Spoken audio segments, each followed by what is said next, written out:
بهذا العرس بغداد والعراق كله قاعد من النوم على فاجعة أقل ما يقال عنها أنها دامية تدمي القلوب.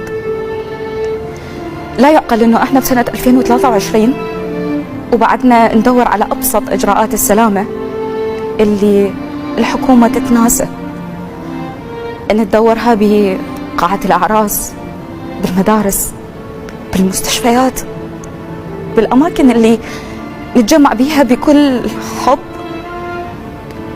بالعائلة. عرس يتحول إلى فاجعة. اليوم راح أحكي كأنه ما أريد أحكي وياكم كأنه أني الإعلامية منى، راح أحكي باسم المواطنة بصوت كل عراقي شاف العرس وكان يشعر أنه هذول أهله، يمكن يكونون أهله. قاعة عرس حاضرين بها الناس بأبهى حلتهم بكل فرح. عريس يريد يحضن زوجته، زوجة تريد، بنية صغيرة تريد تبدي حياة أسرة، تسوي أولاد، تسوي أطفال، وتعيش حياتها حالها حال كل البنات بجو عائلي، كل العائلة فرحانة. تتحول إلى كارثة بسبب إنه إحنا ما مطبقين إجراءات السلامة.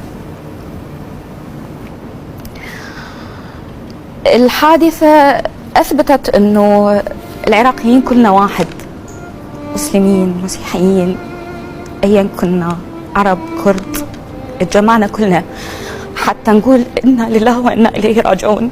بس كافي كل حريق يصير وإحنا نفتح تحقيق ونسد التحقيق وما حد يتحاسب. كافي دمنا يكون هالقد رخيص. كافي نعيش في بلد شبع من الدم والقتل والموت.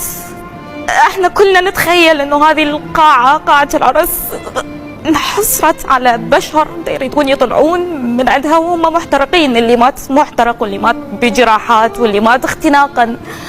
هذا كله لأنه القاعة بدون إجراءات سلامة اللي المفروض وزير الداخلية يكون هو مسؤول عن القاعة بكل إجراءاتها الوقائية. يابا يعني إحنا ما معقولة بسنة 2023 وإحنا ندور على طفاية حريق، ما معقولة وإحنا بسنة 2023 ندور منظومة حرائق بالمستشفى وبالمدرسة وبفاجعة. كل الفاجعات من نريد نتذكرها ونستذكرها نلقى أنه الحكومة مقصرة في حماية أرواح مواطنيها. القانون لا يطبق بالطريقة الصحيحة. أشكر كل مسؤول، وأني بدكم أشكر كل مسؤول راح وقدم التعازي، راح وساعد بهذا المصاب. بس راح أحكي لكم كبدكم وأتوسل بكم، كافي ترخصون دمنا، كافي دم العراقي يكون يجي رخيص. الموصل بكل اللي مرت به من داعش ومن غرق العبارة ومن عرس الحمدانية، شنو اللي صار بعدها ومنو يحاسب منو؟ احنا نحاسب الحكومة لأنه ما نطبق القوانين؟ لو الحكومة تحاسبنا لأنه احنا ما ملتزمين بقوانين فضفاضة، قوانين لا تطبق، منو يحاسب منو؟ منو اللي له حق على منو؟ أني إلي حق على رئيس الوزراء لو رئيس الوزراء عنده حق علي إنه أني أخسر أهلي؟ أني دا أحكي باسم كل مواطن عراقي فقد عزيز قلبه أسباب تافهة. يعني أخو العريس اللي عمره 12 سنة يدور على جثة أبوه بين المعازيم، مو منطقي. إيه شكرا إلى رئيس الوزراء، إيه شكرا لوزير الداخلية راح.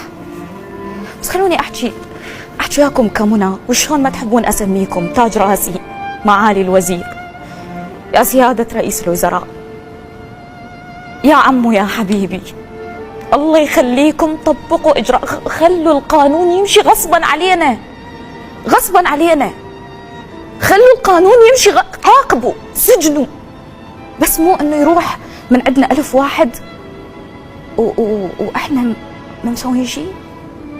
خلوني أناشد رئيس مجلس القضاء الأعلى سيد فائق زيدان، وأعرف كل زي راح يوصل لصوتي. أرجوك أبوس إيدك، طبق القانون بأقصى ما تملك، طبق القانون بأقصى ما تملك، طبق القانون بأقصى ما تملك على الجميع، حتى أنا، على الجميع. دمنا غالي، فاجعة كبيرة، المصاب كبير. حتى السيد السيستاني أصدر بيان. أتمنى عليك يا سيدنا مثل ما دعيت إلى فتوى الجهاد الكفائي أن تدعينا كلنا، كل المواطنين، إلى فتوى للجهاد ضد الفساد وضد الرشا، فتوى تخلي المواطن يستحي ياخذ رشوة من المواطن. ترى مشكلتنا كبيرة بالفساد، مشكلتنا ده تنخر كل الوزارات، ده تنخر حتى البيوت، مشكلتنا عظيمة أليمة.